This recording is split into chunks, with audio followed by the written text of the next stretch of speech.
Bueno, muy buenos días.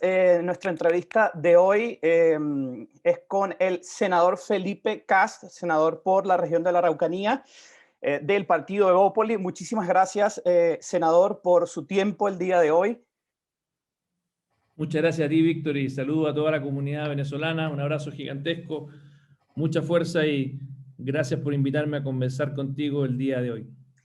Senador, vamos a entrar, vamos a romper el hielo. Para romper el hielo, yo quería empezar esta entrevista con 10 preguntitas y respuestas súper rápidas, ¿ok? Esto para romper el hielo, para entrar en calor, el calor de la entrevista.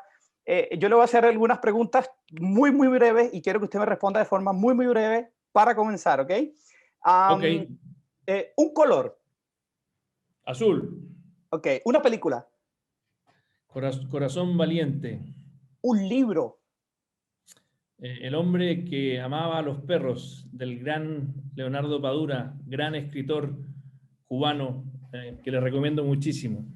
un equipo de fútbol, La Universidad de Chile, la U. ¿Le gustan los animales, senador? me encantan los animales. Un lugar de Chile que recuerde con mucho cariño. Bueno, la Patagonia es impresionante. Les recomiendo mucho a los amigos venezolanos que vayan a conocer un río que se llama Futaleufú, que es muy lindo, queda un poco más al norte de Coyhaique, o muy cerca de Chaitén. Así que si pueden ir para allá es maravilloso. Futaleufú. Senador, un valor que para usted sea o no sea negociable. Defender convicciones. Un colega, un político que usted admire. Que yo admiro, Hombre o mujer, sí. Ignacio Briones. Ok. ¿Y qué democracia del mundo usted admira? Bueno, admiro un país como Nueva Zelanda, un país como Australia. Se han logrado poner de acuerdo de forma seria, con ideas liberales. Y también admiro mucho a Chile, a pesar de que hoy día estamos bajo los embates de algunos que quieren destruir lo que hemos construido en los últimos 30 años, pero quiero mucho y admiro mucho lo que construimos en la transición a la democracia. Un país donde la diversidad era una virtud y donde no se sembraba el odio como algunos lo quieren sembrar el día de hoy. Bueno, para allá vamos en un rato, pero yo quería ya adentrándonos en los temas que yo quería conversar con usted. Y antes, okay, antes de entrar de lleno, este fin de semana hubo unas declaraciones, okay, del presidente de la CPC, Juan Sutil, quien afirmó que la migración detuvo el desarrollo y el crecimiento de Chile. En primer lugar, yo quería preguntarle a usted, por supuesto, dirigiéndonos a nuestra audiencia, ¿cuál es la opinión, de acuerdo con su criterio, del impacto o qué impacto ha tenido la migración venezolana en Chile y, por supuesto, en relación con estas declaraciones de Sutil? Bueno, Juan Sutil hace una afirmación que no tiene ningún sustento empírico, todo lo contrario. Los estudios que existen en esta materia, de hecho hay un gran estudio que ha hecho el Centro de Estudios Públicos, que me tocó comentar, que muestra que es justamente lo contrario. Por lo tanto, además de un paper que escribió el mismo Ricardo Hausmann, que muestra que Chile necesita una política migratoria, ojalá moderna, y que los inmigrantes en Chile no han sido un estancamiento al crecimiento de Chile, y de hecho los inmigrantes aportan con impuestos más de lo que gastan. Por lo tanto, hay muchos mitos en esto. Eso no significa que yo no esté de acuerdo con una política migratoria ordenada por el tema de seguridad. Cualquier persona que tenga antecedentes penales que se quede afuera y no entre a Chile, pero decir que los inmigrantes han sido una fuerza que ha generado un freno al desarrollo, a mí me parece que no es correcto. El senador Kast es integrante de la Comisión de Derechos Humanos del Senado y sobre este tema, sobre la comisión en la que usted integra, recientemente hubo un nombramiento que para nuestra comunidad, para nuestra comunidad, significó realmente, bueno, de acuerdo también con muchos sectores, es irónico, resulta irónico que una figura como el senador Navarro haya sido nombrado presidente de esta comisión. Yo quería, por supuesto, conocer su impresión al respecto. Para nosotros los venezolanos, ya al ver la cercanía que ha tenido el senador Navarro con el régimen venezolano, nos resulta, la verdad, que bastante, resulta casi una bofetada. Esta es la hipocresía de la izquierda chilena, no es otra cosa. A mí honestamente me da mucha pena, y le pido disculpas a los venezolanos en Chile, por lo descarado que es el senador Navarro. No tiene vergüenza de venir a ser presidente de la Comisión de Derechos Humanos, el único senador de Chile, que no solamente avala, sino que defiende la dictadura más criminal del continente.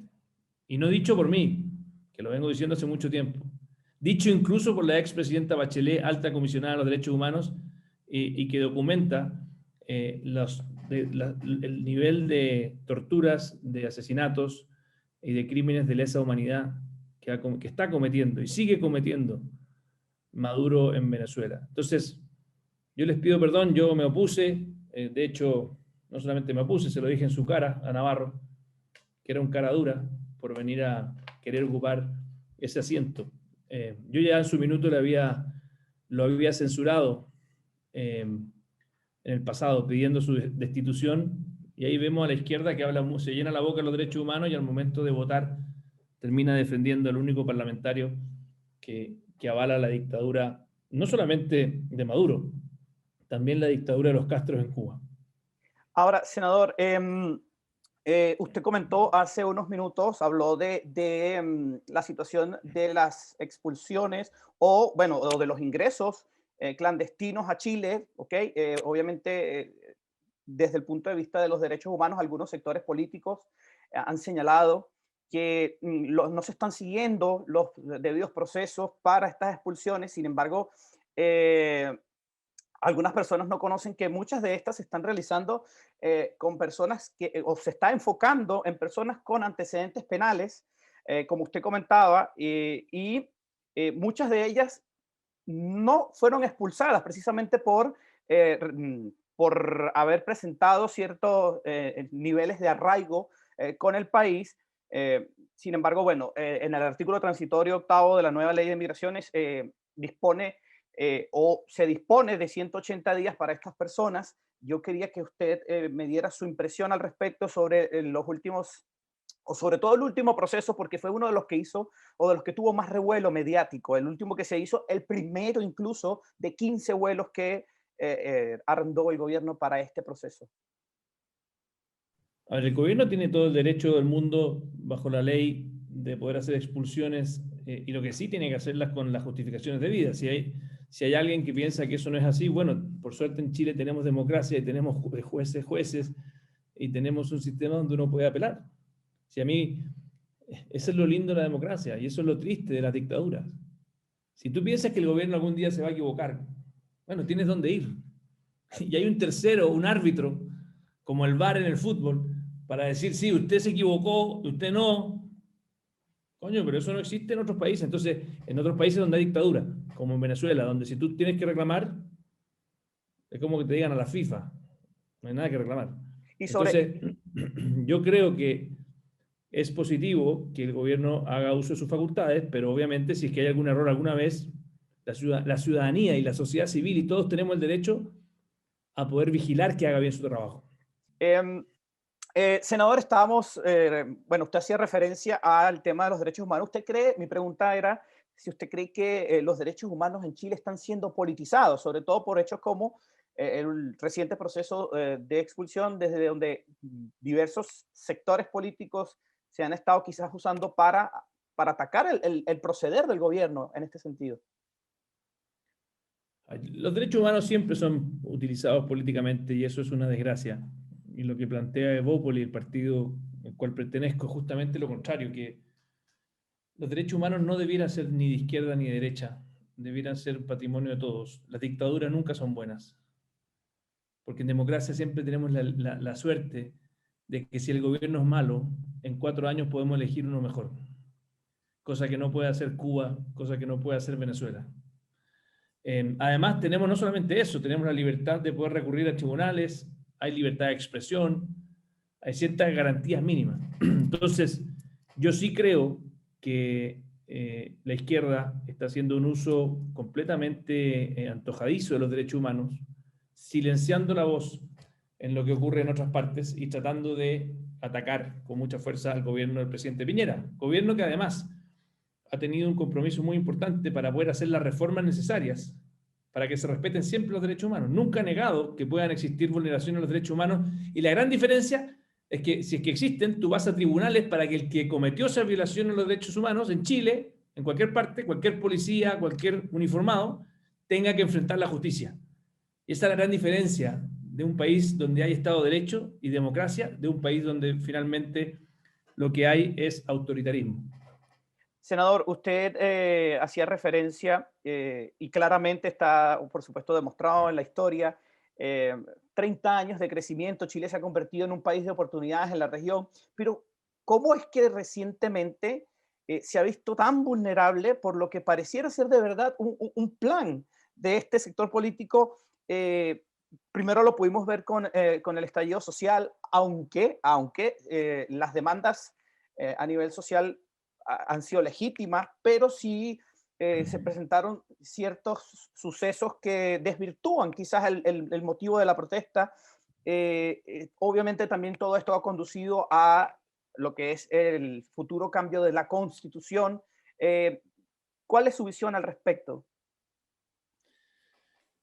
Mi visión es que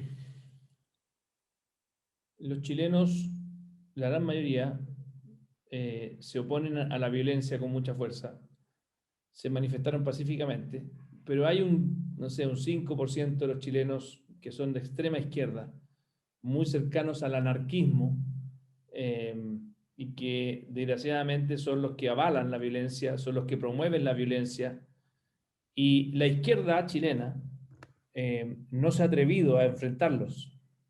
Entonces, cuando tú tienes que hay un 5%, estoy diciendo 5% como un número gráfico, no es que tenga la cifra exacta de qué es lo que es, pero cuando tú tienes un grupo pequeño de extremistas y la gran mayoría de centro izquierda, en vez de condenarlos, les da legitimidad, es muy peligroso.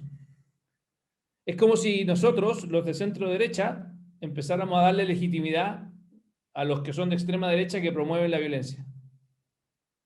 Y eso no puede ser. Por eso el centro, por eso la necesidad de un acuerdo en el centro político es muy necesario, porque tú aíslas a los violentistas. Mira, hay una sola cosa que tenemos como principio angular de la democracia. Toleramos todo, menos la violencia. Ese es como el resumen del pacto moral que hay detrás de la democracia. Es el respeto al que piensa distinto. Es el respeto a poder expresar eso y que sean con el lápiz y el papel, en un debate civilizado, donde podemos manifestar nuestras diferencias y donde podemos buscar la verdad. Entonces, lo que ha ocurrido en Chile, este Chile de crecimiento de los últimos 30 años, es que la ciudadanía está buscando un cambio, está buscando aspirar aún más. No es que quieran destruir el primer piso de la casa.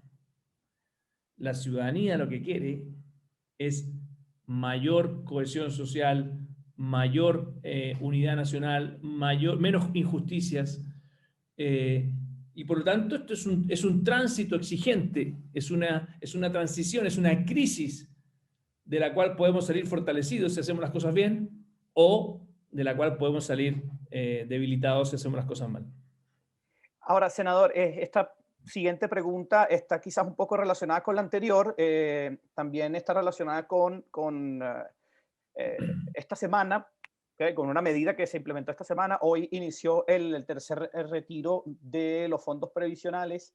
La diputada Giles insiste en que habrá un quinto retiro, pero a mí particularmente me llamó la atención una frase que ella ella dijo, y por eso está relacionada con la pregunta que recién usted me respondió, que es que las acciones de la abuela, como ella se califica, y su ejército tienen objetivos, ¿ok? Tienen objetivos claros. Por eso le pregunto si son objetivos puntuales, por ejemplo, poner fin a las AFP, al actual sistema de pensiones, eh, también de cierta forma subyugar al gobierno y debilitar su imagen de cara a las presidenciales, porque si bien es cierto, se ha visto que incluso en su discurso, en el discurso de ella, eh, se ha visto como una especie de tono de amenaza. Entonces, por eso es que yo quiero preguntarle a usted qué opina al respecto.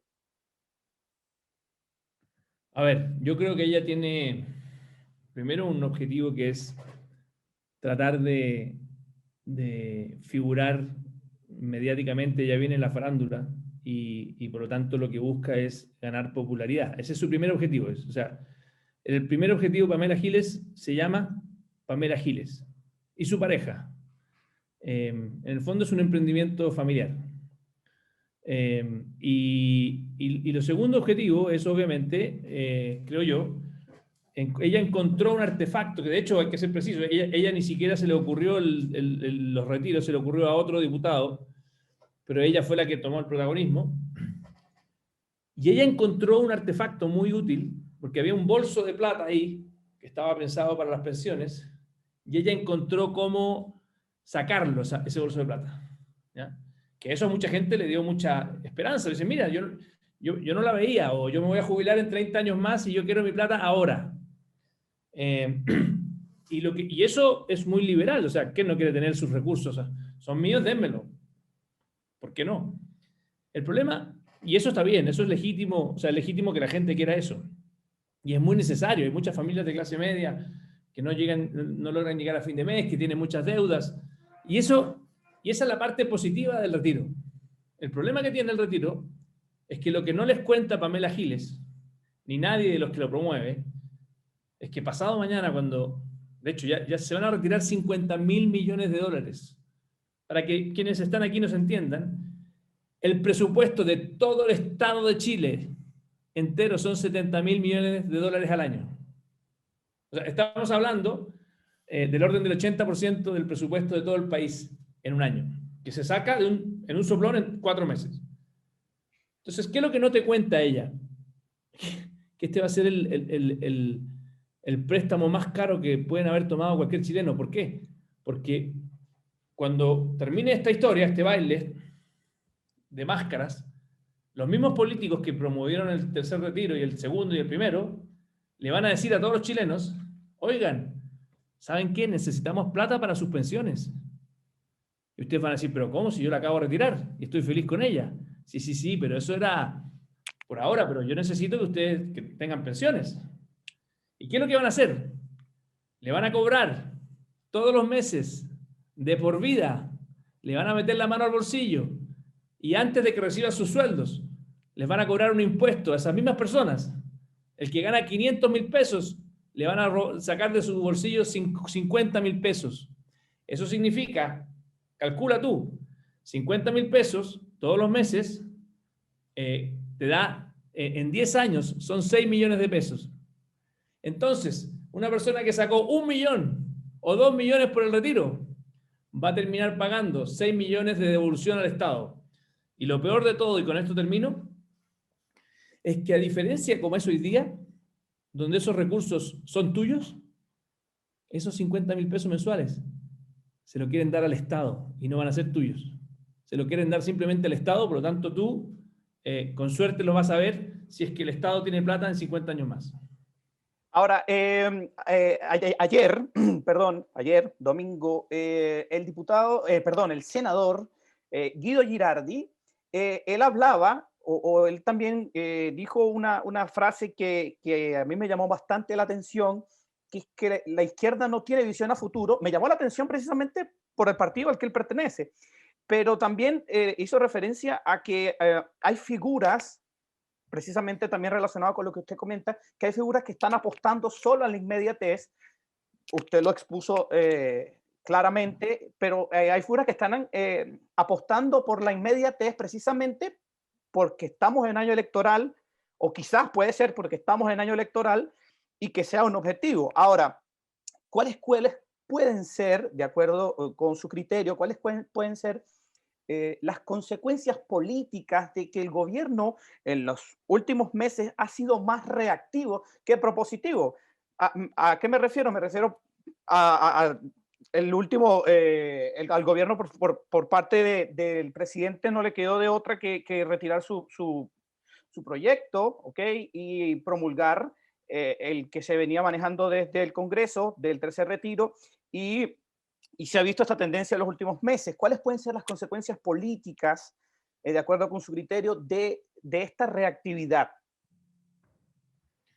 Bueno, el gobierno ha estado muy errático, no ha tenido una capacidad de comunicar ni ordenar sus propias filas. Hay que explicar que la gran razón por la cual esto ocurrió es porque los mismos parlamentarios de Chile Vamos abrieron la compuerta y después no fueron capaces de cerrarla. Entonces, las consecuencias políticas es que, o te lo pongo al revés, si hubiésemos tenido un gobierno con claridad conceptual y política, nos iría mucho mejor en la constituyente, que es en 2 semanas más. Entonces, en política los errores se pagan caros y probablemente este va a ser uno de esos casos. Sobre la constituyente, vamos a conversar un poquito más adelante. Yo quería hacerle otra pregunta. Recientemente, y usted lo comentó al inicio de la entrevista, sobre los resultados de la encuesta CEP. Hay muchas personas que se están dejando llevar quizás por los resultados que se publican mediáticamente, pero lo que muchas personas no saben es que esto fue una encuesta bastante pequeña y que solo respondió el 12% y que ubicaron como el personaje político mejor evaluado a la diputada Giles. Bueno, eso es cierto. Ahora, hay que tener cuidado. Yo no subestimaría las encuestas, porque las encuestas, aunque respondan, perdón, aunque respondan pocas personas, por la ley de los grandes números, esas pocas personas pueden representar, si es que se hace bien la encuesta, al total de la población. Entonces yo creo que el problema es más grave aún. Y es que en Chile hay mucha gente que le compra la historia a los populistas, a los demagogos, a los que engañan. O sea, tenemos mucha gente que termina comprándole a esta gente y que termina finalmente, es como la historia del flautista de Hamelin, ¿no? El flautista de Hamelin que termina con su flauta engañando a todo el pueblo, engañando a los niños y ahogándolos en el río. Entonces, el populismo funciona así en todo el mundo. No somos el primer país que expresa de los políticos que venden humo, que venden historias bonitas y que terminan siendo grandes tragedias. Entonces, yo no le echaría la culpa al termómetro. Yo creo que hay un problema en Chile de verdad, de que hay gente que se compra estas historias y que no saben que a la vuelta de la esquina los van a terminar engañando. Senador, la siguiente pregunta yo quisiera saber si usted pudiera, ¿okay? Obviamente desde el Senado o la función del Senado, también una de las funciones es materializar leyes, pero si usted pudiera, a título personal, suprimir o modificar alguna o algunas de las medidas implementadas desde el Ejecutivo en los últimos 2 años, ¿cuál sería o cuáles serían y por qué? Eh, Mira, yo creo que más que las que suprimiría son las que me habría gustado hacer. O sea, hay algunas que nos votaron en contra, como la ley de usurpaciones. En la Araucanía tenemos un nivel de terrorismo y de guerrillas que claramente es muy preocupante. Y vemos que la izquierda vota en contra de proyectos como el de robo de madera. Vemos que la izquierda finalmente termina avalando a quienes cometen esos delitos. Otros que votan, por ejemplo, ahora quieren indultar. Hay un proyecto de la oposición que quiere indultar a los que cometieron delitos después del 18 de octubre, siendo que ya pasaron por el sistema judicial. Eso es no respetar la democracia. Entonces, si usted me pregunta a mí, claramente, creo que hay muchos más pecados de omisión de cosas que no se han hecho que leyes que yo quisiera tal vez retroceder. Senador, esta pregunta es bastante, yo estoy buscando una respuesta bastante concisa de su parte. ¿Cuál es el enemigo, actualmente, cuál es el enemigo más peligroso de la democracia o para la democracia en Chile? Yo creo que es la falta de convicción de los verdaderos demócratas frente a los populistas. Aquí buena parte del problema que tenemos es que una izquierda demócrata se quedó en silencio. Se fueron quedando en silencio y le dieron la pasada a los populistas, a los que mienten, a los que engañan al pueblo. Entonces el gran riesgo que tenemos es que eso, si no hay coraje en política, incluso ya llegó a la derecha, o sea, hay personas de derecha que saben que les hace mal una determinada política pública y la aprueban porque es popular. Entonces, esto es como un chantaje, es como si te dijeran, miren, usted es un médico y usted como médico tiene que dar el mejor tratamiento posible a su gente. Y como si llegaran muchos pacientes y dicen, no, mire usted, doctor, lo que pasa es que a mí no me gusta esa medicina. Ah, bueno, entonces tómese otra que sí le guste. Si tú caes en eso, y que eso es lo que están haciendo los políticos estamos llamados a ofrecerle a nuestra gente las mejores medidas para su bienestar. Y aquí hay algunos que simplemente han caído en maximizar su bienestar, de maximizar la probabilidad de salir elegidos, y no se atreven a decirle al médico, como un buen médico, mire, esta es la mejor forma de salir adelante. Hay que esforzarse, hay que trabajar, aquí hay que transpirar, hay que hacer ejercicio. Es como si un deportista pensara que va a ganar la medalla olímpica quedándose en su casa, descansando Sin y entrenar. sin hacer nada. Eso no existe. Eso es una gran mentira de los populistas. El populista siempre te dice, mire, si el problema no es que usted tenga que trabajar, el problema es que esto está mal distribuido. Ese es el discurso. Y yo le voy a quitar a los otros para dárselo a usted, y así usted no trabaje.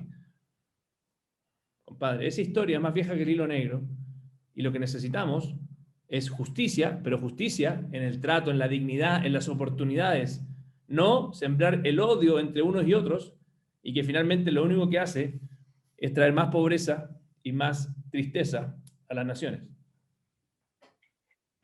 Para quienes no lo saben, el senador Kass estuvo en Venezuela en el año 2015 durante las elecciones parlamentarias, estuvo como observador en las elecciones parlamentarias. Senador, yo quería preguntarle sobre su visita a Venezuela, por supuesto.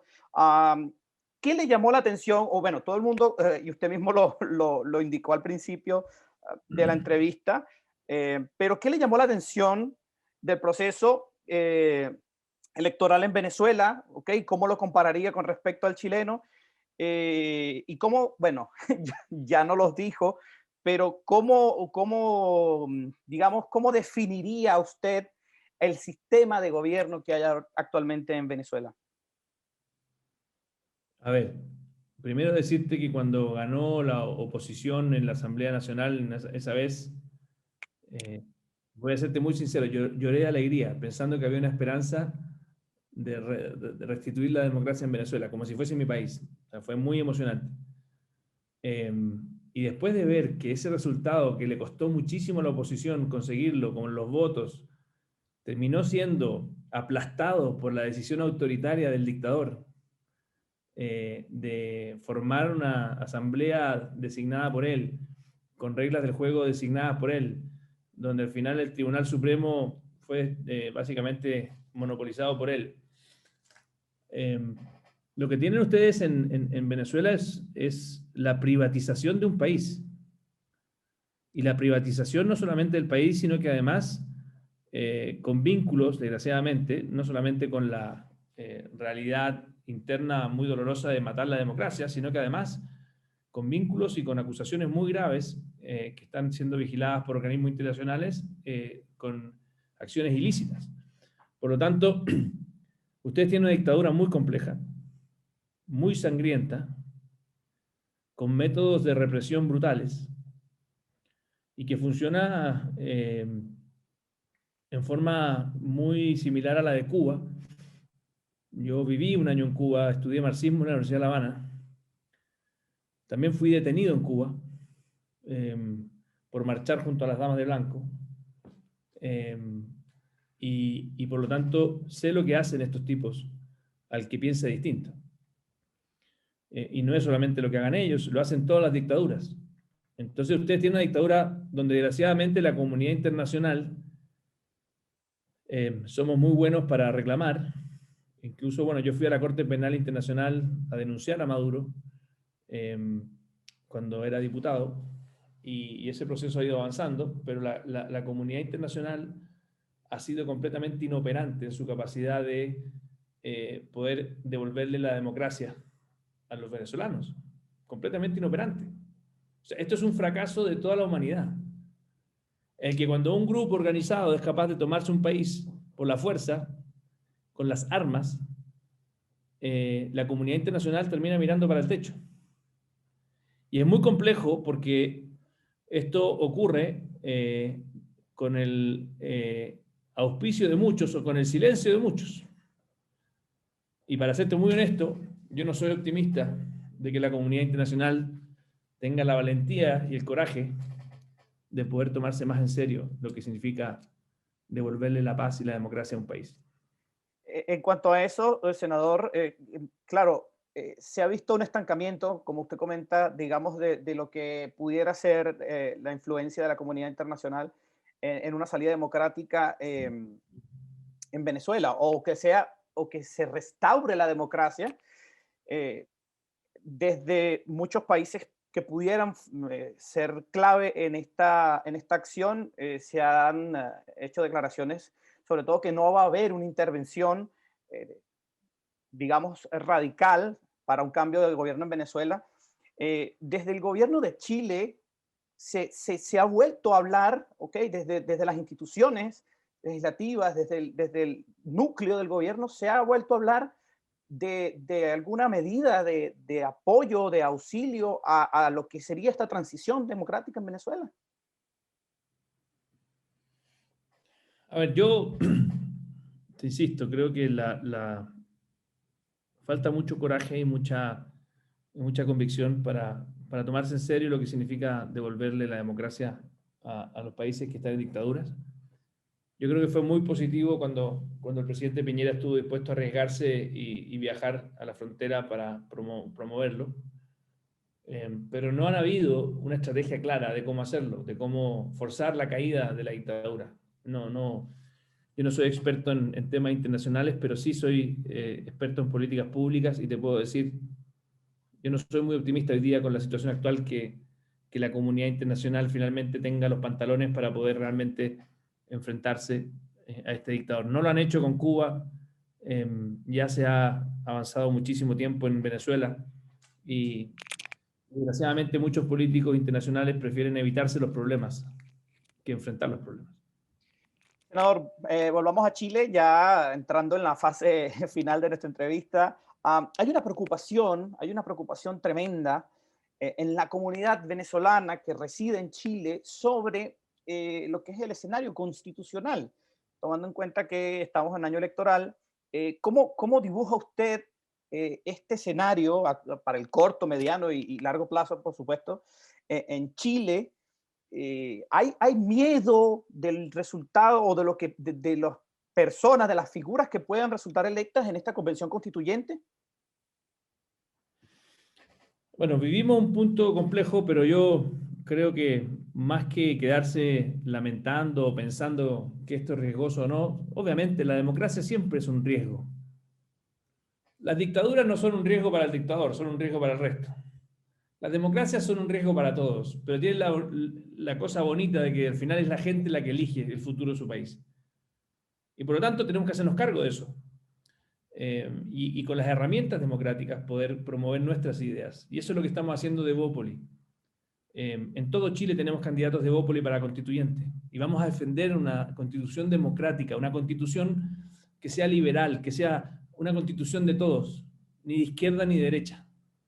Una página que permita construir el futuro de Chile. Entonces, ojalá que se informen por sus candidatos. La lista de Evópolis, la XP de Chile Vamos, y claramente creo yo que la comunidad venezolana, independiente de por quién voten, si son de izquierda o derecha, hagan el trabajo de buscar gente seria, gente responsable, es demasiado importante lo que está en juego en este país y depende de todos nosotros que hagamos lo correcto.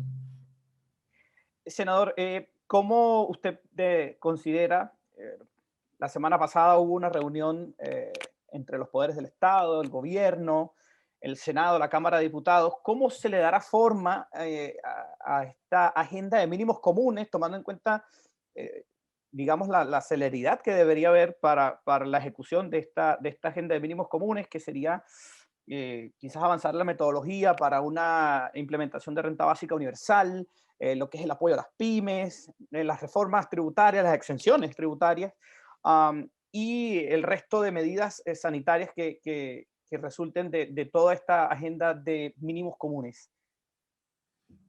Bueno, esta agenda, ojalá que llegue a buen puerto, se está haciendo en forma seria, responsable eh, y con mucha celeridad. Por lo tanto, yo estoy optimista de que esto pueda ocurrir. Lo que sí tiene que ir amarrado de un compromiso de respetar la Constitución. O sea, si no va amarrado de un respeto a la Constitución y las normas, va a ser un chiste. Entonces, necesitamos, obviamente, esas dos cosas que vayan de la mano y es justamente lo que yo he pedido, hemos pedido desde Bópoli en las negociaciones con el gobierno y la oposición.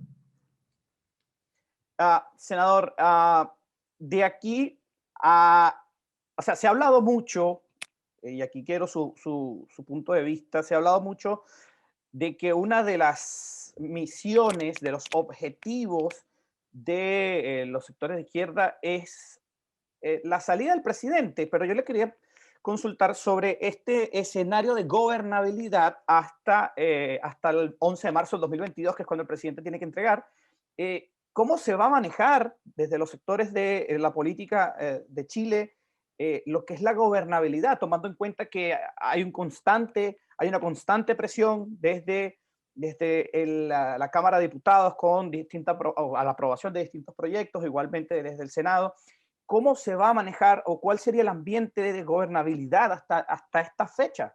Porque, como usted comenta, ya ha hecho énfasis en que estamos en democracia y tiene que respetarse, por supuesto, lo que es el periodo presidencial del presidente Piñera hasta el 11 de marzo del 2022.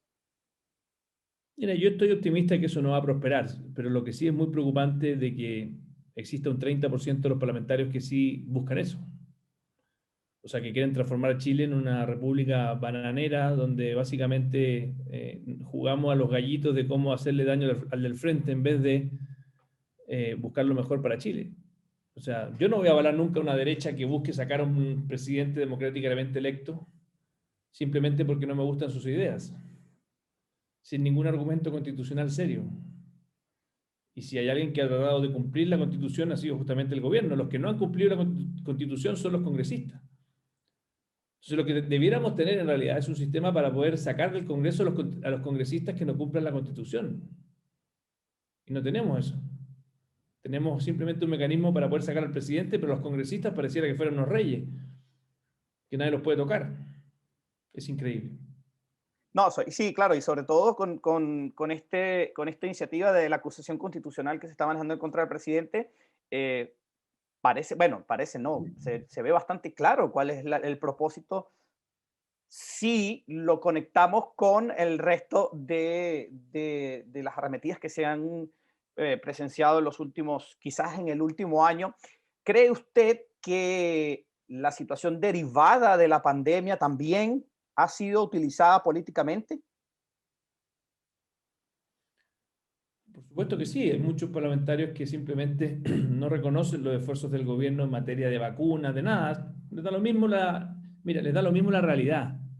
Lo que les importa es hacer daño al gobierno. Si eso es lo que tenemos mal. Y créeme, si hay alguien que cuando fue oposición a la izquierda celebraba las cosas buenas, era yo. Por lo tanto, no es algo que te estoy diciendo hoy día. Tenemos una guerrilla en la política que tiene a la gente cansada, aburrida de las peleas infructuosas. Ahora, senador, ya estamos finalizando la entrevista. Yo quería hacerle dos preguntitas. Ya creo que pudimos disipar muchas dudas con respecto al escenario político que se está viviendo en Chile, pero de sus proyectos, ¿okay? De los suyos, a través de su trayectoria política, ¿cuál cree usted que ha sido el que mayor impacto o mayor contribución ha tenido para los chilenos? Sin lugar a dudas que fue en mi campaña presidencial del 2017 cuando le propuse a Chile que pusiéramos a los niños primero en la fila. Y de esa discusión se generó el Acuerdo Nacional por la Infancia que inició el gobierno del presidente Piñera, y de ahí el cierre del Servicio Nacional de Menores, el CENAME, y que ha tenido una transformación muy grande. Antiguamente los niños estaban en casas de 150 niños, que eran verdaderas cárceles de niños. Hoy día estos niños están en casas de 15 niños, o sea, 10 veces más chicas, con una escala humana. He propuesto la ley de adopciones, también para que ojalá ningún niño termine viviendo en estas residencias. O sea, mi mayor contribución desde el punto de vista de políticas públicas en el último tiempo ha sido, sin lugar a dudas, la agenda de infancia, que es una obsesión muy importante para mí. Muy agradecido, senador, con sus respuestas, por su tiempo. Le agradezco que se haya tomado este tiempo en su agenda para nosotros. El senador Felipe Kast. ¿Algún mensaje para terminar, senador? ¿Algún mensaje para la comunidad venezolana? Usted ha sido muy cercano con la comunidad venezolana. ¿Algún mensaje que usted quiera brindarle?